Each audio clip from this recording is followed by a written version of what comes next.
Good evening and welcome to the Strawberry Patch. I'm Carol Long and I have brought Charlena in this evening.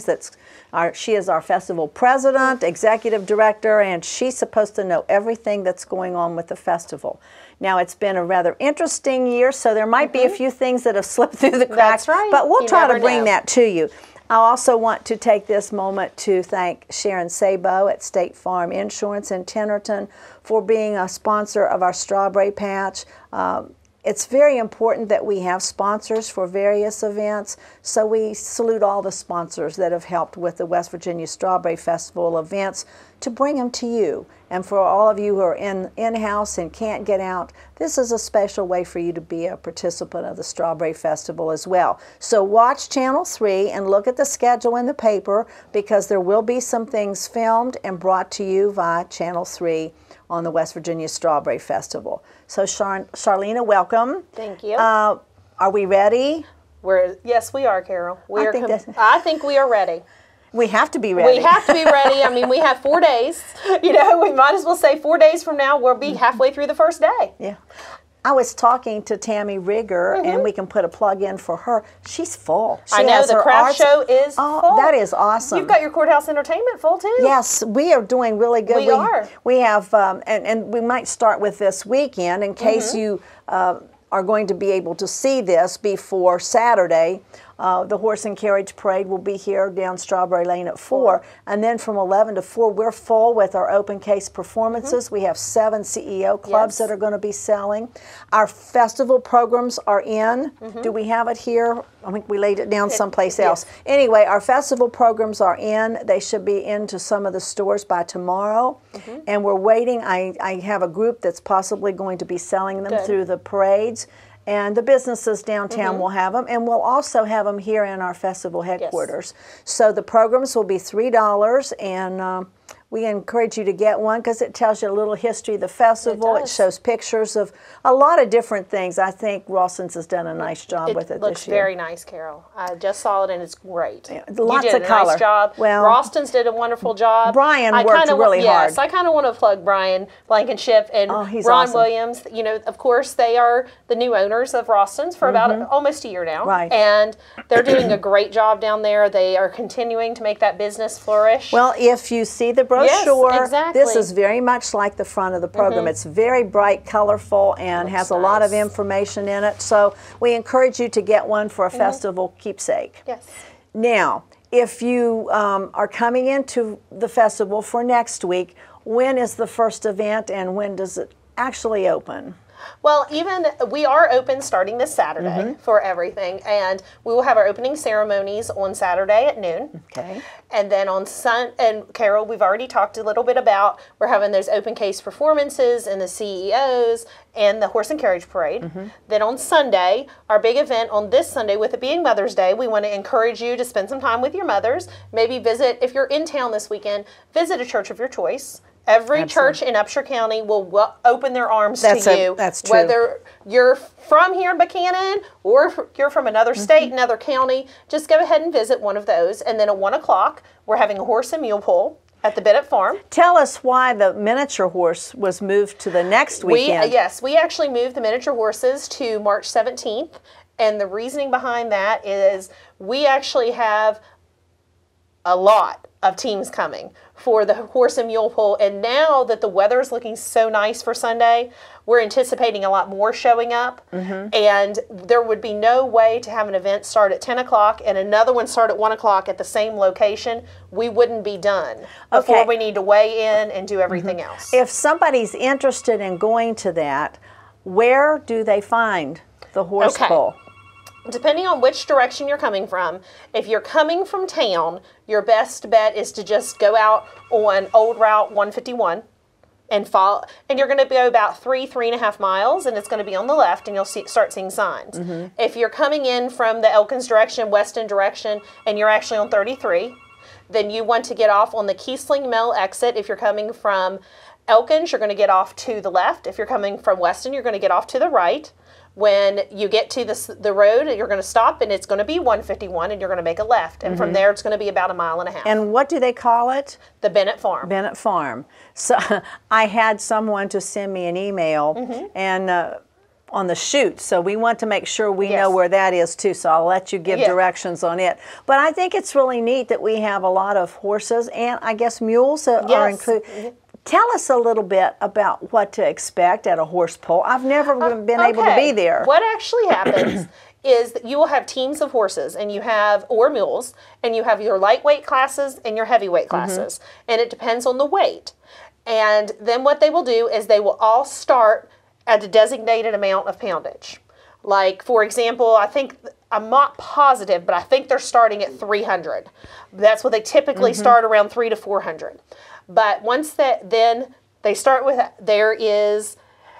it's in the middle of the field, they put blocks on a sled. They hook up the team, and they just go. They pull it. And then if you make the full amount, there's a buzzer if you make the full distance. If you don't make the full distance, then they measure you.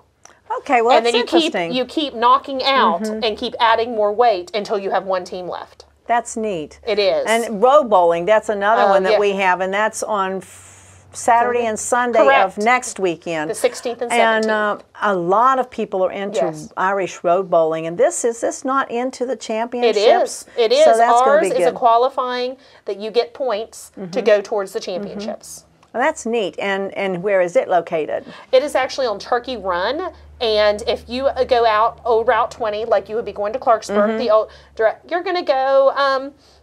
You're going to pass, of course, Lowe's and continue to go, and then you're going to kind of start to go down the hill, and then Turkey Run's going to come in on your left. When it's marked. It is. Do we have signs out for most things? We have signs out for everything. And I think I've already seen one that's up for the canoe race. Yes, it's out right out as you're coming into town. We don't talk a lot about the sports events, so we're now let's talk about the canoe race. Tell folks where that is. It will be on Sunday the 17th as well. And the boat dock that's on Wood Street, that is where the registration is, and that's also, of course, where they're going to go out. It starts at noon, and again, there's a course, and it's a timed event, and the first one's back. Can folks Two-man watch it cabin. from the bridge? Yes, and they're two-man canoes, and that is actually a very good place. The Poe Bridge is a great place to see and then of course you can see the finish as they come in. But the Poe Bridge, you see them go right underneath you. You can see them; they're really moving by that They point. don't go as far as Tennerton, do No, they? Okay. Well, that's something else, and it starts at what time? Noon. At noon. We also have it's a championship. I've got to look at this to make sure because it's changed. But it's the West Virginia Strawberry Festival Mountaineer Regional Championship, and that is a gun shoot. Correct. And where is that held? That's at the Pringle Tree. Okay. And can you tell folks how to get there? Yes. Again, you're going to go out Route 20. And if you know where the old Audrey's restaurant, a lot of people know where that is, and that's your best place to turn, and you're going to turn right and just follow the signs. And that's an interesting to watch and to participate in. So we have all those sports events. What have I left out sports-wise? Runs. Runs. Yes, we we've have got to two talk different about- runs this year. I've heard a lot of folks that are going to do both. I know. On Friday, the 15th, prior to our Fireman's Parade, starting at 6 o'clock, there will be our first ever Strawberry 5K. That's going to be, and the fitness center in Tennerton's doing it. The Cannon Fitness Center is taking care of everything for us because they run a lot of 5Ks. And this is one of those times that I kind of need to talk about. We have all the events we've been talking about are events that are actually run by people who aren't on the board. That's important. It is. I mean, because without some of these community people, we would not be able to put on all these events. There'd be no way that 20 people can put on 90 events without help from our community. And I really want to thank the Buchanan Fitness Center and also the Strawberry Run, which will be on Saturday prior to the parade. It starts at noon. And actually, Dr. Johns, Dr. Stephen Johns has been... He's coordinated it for us for years, and he's brought one of his new partners in, Matthew Malone. He is actually now helping him as well this year, and he is very excited about his first Strawberry Run.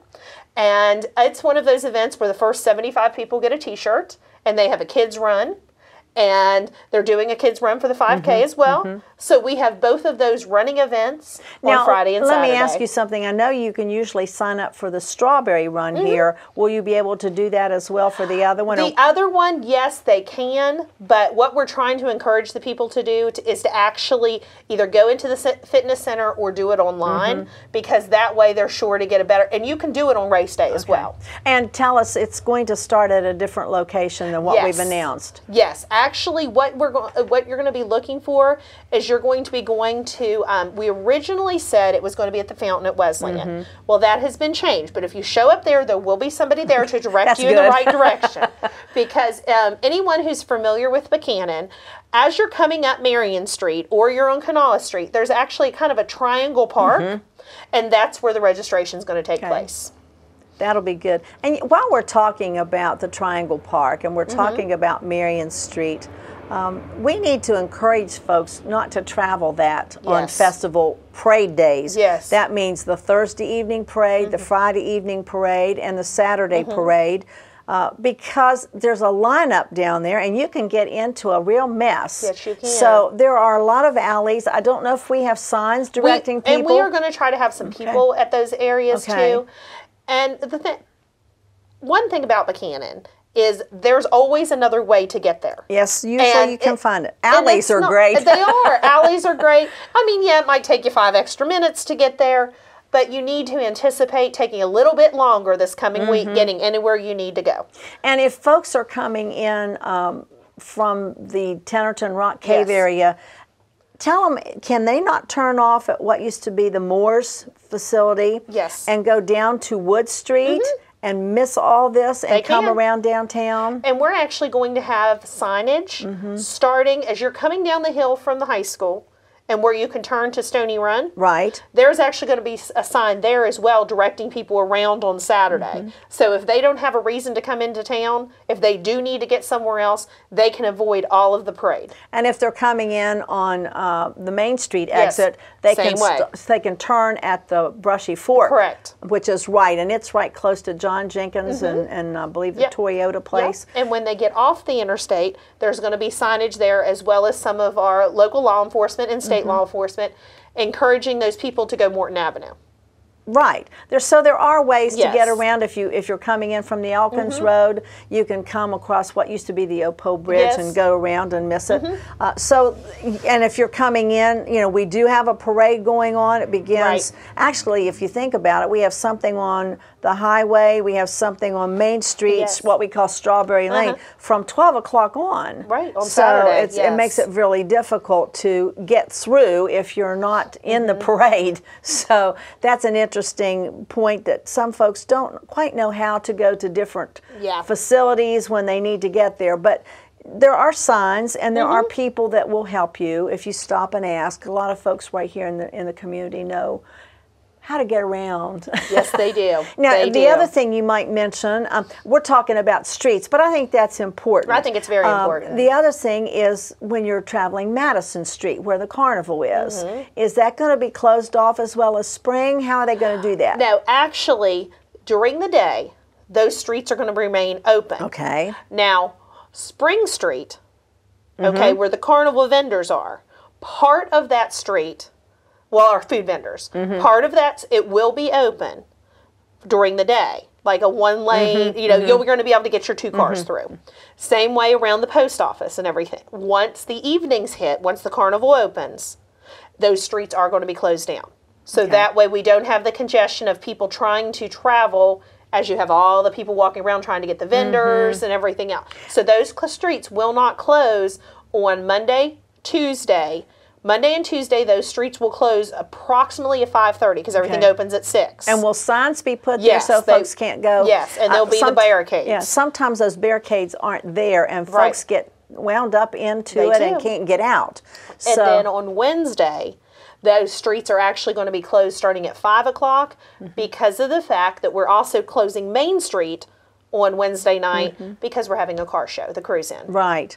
And we would encourage you, if you do come to town any day, festival week, if you can get your car moved, Yes. especially if there's a parade coming. We need those cars off Main Street by 5 We at do. least. We really at do. least, because we don't want to tow you away and you have to pay a fee for that. So if you just remember that, oh, there's parades coming down here and I need to move my car. And there are other places to park. I did have a call, and maybe you have information on this. Are there any extra parking spaces that maybe an organization would be selling parking places for? Typically, we have, of course, one lot that's not going to be used anymore was where Taco Bell was. But the bank directly beside, Okay. they're going to be having parking there, as well as the other, let's see, so that one, I can't think right now. What about where Kelly's used to be? That's, well, okay, see, yes, that's what I was going to say. Will it be usable? Both sides are going to be That can used. park a lot of Yeah, cars. so just Taco Bell is your only place you're not going to have cars. So if you're coming in to visit the festival and you're coming from the Brushy Fork area Yes. or coming in off of the interstate and you take the Main Street exit, as you come in, on the left, right where you get to Taco Bell, you can make a left. Now, I don't know who's selling those, but it's I'm an not organization, and many organizations, and they're encouraged to do this as fundraisers because it helps us out with parking, it helps us out with foods and different things. So we would encourage folks to do that, but we need to know if you're going to. Yes. So, And if any of those organizations are listening and you know you're going to have parking, if you could just give us a call at 304-472-9036, which is our festival headquarters. We actually now have, of course, an answer machine, or people will be answering the phones. And starting on Saturday, with our headquarters being open, you're guaranteed to talk to somebody. And that way, if somebody calls in and says, hey, where is parking going to be? We can say, this church or this Boy Scout troop is offering parking at this location. If we know. But if we just encourage you to call in and let us know. And also, be sure if you're around town to pick up one of these brochures. It's pretty accurate. The only thing that is not accurate in this would be the horse show and the golf tournament. And you want to tell them about the golf tournament? And the golf tournament wasn't actually in, at this location, our golf tournament is actually going to be held on May 17th at Buchanan Country Club. It will be a 2-man scramble golf tournament this year. And they're going to do registration starting at 11:30. It will go about 1 o'clock. They're going to start out. And then at the conclusion, there will be a barbecue cookout for all the golfers. And approximately 6 o'clock, but it'll depend on how fast they get done, and how many folks are golfing. But we're saying it'll be at least 6, and we're actually having a golf ball drop as well. We are trying to sell this year 200 tickets between the Strawberry Festival and Buchanan Country Club, and if we sell the 200 tickets at $20 a piece, the winner will receive $1,000. Oh, that's a pretty good win. It is. $1,000 for the closest ball to the hole, or the one that's in there, which and $500 to the second closest and $250 to the third. Now, we've had folks ask us this question. Is it going to be by helicopter or by a ladder truck? It's going to be a ladder truck this year. Now, what we're hoping is we haven't had our golf ball drop in the past, that's been about 6 years. Right. So therefore, the idea this year is to kind of start promoting it, start getting people aware again that we're going to try this. Next year's goal is what we actually want to do for next year is have the helicopter. We want to attempt to sell 500 tickets. Oh, that'd be awesome. And the winner we get $5,000. You can't beat that. No. And the tickets are only $20. Well, I remember one year we did it, and it was by helicopter, if I remember correctly, and some of them went into the river. They did. They did. And we have the balls. Of course, they're already numbered and ready to go. And each one has a number on it. And if you do have a request for a number, because we are selling numbers 1 through 200, of course, if you do have a request, you can call us. And if that number is still available, we will give you that number. Oh, that's neat. But if not, then it's you just buy a ticket from one of the board members or anybody from Buchanan Country Club, and we will have a site on Main Street where those tickets will be sold. We'll be selling them inside headquarters, as well as the Buchanan Country Club will have a tent. So we're going to both be selling at all times. That's great. What else have we forgot? We need to talk maybe briefly about the coronation. Yes. Because that would be pretty much our first major event coming up next week. Yes. And the coronation is one of my favorite events, Carol. It is very beautiful, very elegant. And it's something that if you have never been to the coronation, I really encourage you to come to. Like most of our festival events, the event is totally free. It starts at 7 o'clock. We have pre-coronation music and entertainment starting at 6:30. I found out that's the West Virginia Brass Quintet. It is. Oh my they are gosh, wonderful. they are good. They are wonderful. You want to come, sit down at 6:30 and just listen to music and then watch the pageantry at 7. Exactly.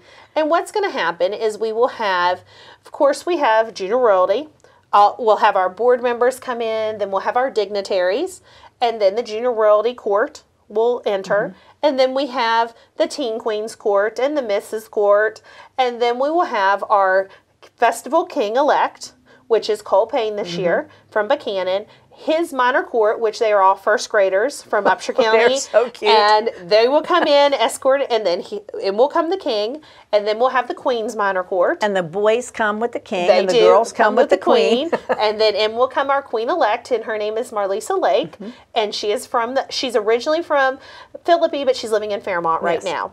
I remember reading her letter of welcome, and she said she remembered coming to the Strawberry Festival when she was a little girl. Her dad put her up on his shoulders, and she'd wave at the queen, thinking, oh, wouldn't it be nice if one day I could be queen? So her strawberry dream came true. Well, it really did, and she actually is... Her graduation is the same day as the parade. That happens with a lot of them. It does, and... You know, she said there was no question in her mind. She, of course, college graduation is a major milestone in anyone's life. True. But she has always wanted to be a queen. And so she's more than happy, and she said she'll get that diploma in the mail. She's good to go. Well, I think we have some really nice ladies. I would call them all ladies. We really do. I don't think I have met our missus, but she's a very nice looking woman. And she has a very nice family, and her family will be visiting with us, which is that was part of our thinking behind the missus. We are, an exciting family tradition. We try to make families feel welcome. And so this way we are encouraging someone to bring their entire family. And she has 3 children, I think. She does. So, and her family, I think, will be riding in the parade along with her. So it's going to be an exciting week. It's a tiring week for everybody.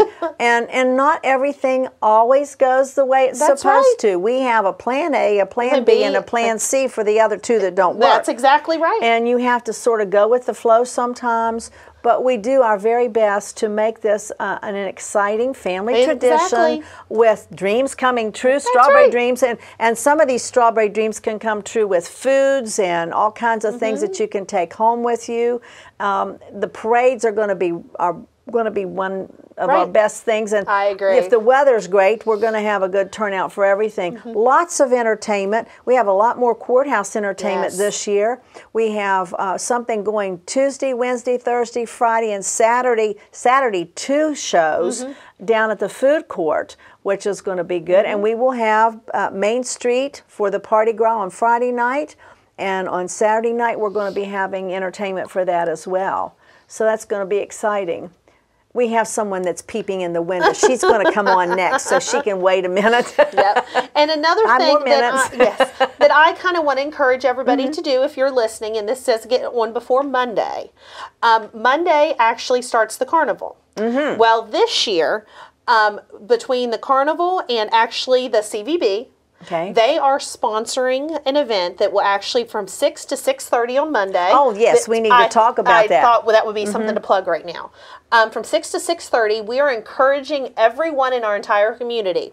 Come to the carnival, come to Main Street. Just be walking around showing what true small town charm is about. Because from Charleston, we are actually having a film crew that's going to be here, and they're doing the road tripping. And they're going around the state. They do this every year, but we're kind of the kickoff event. And so we want to work on it. So I really want to encourage everybody to come to Main Street from 6 to 6:30 on Monday evening. And they can stroll down Main Street and look at all the wonderful collectibles in the windows. So that's exciting. You want to give one plug for what we're planning for next year? Yes. Next year actually will be our 75th.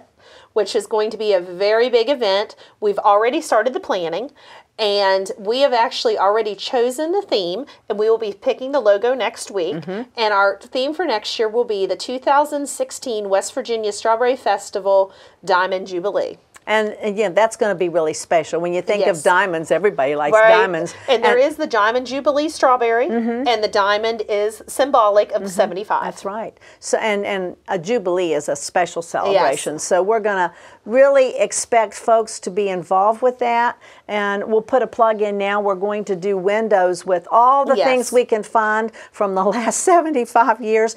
And I talked with a group yesterday, and there was a gentleman, everybody probably knows, and he won't mind if I say this, Calvin Shreve, and he's in a lot of our things. He was in the first children's parade Really? in in the 30s. I don't know if it was 36 or 37, and he was a blossom for the strawberry. Oh, wow. So I asked him if he still had his costume, and he said no. But then Bill Thurman was also there, and he remembered being one of the little train bearers or something where he had a special outfit. So if you were involved in any of the children's events, or if you were a princess, or for somebody in your family had some special part in one of the 75 festivals, we hope you'll get in touch with us so we can put your things in the windows.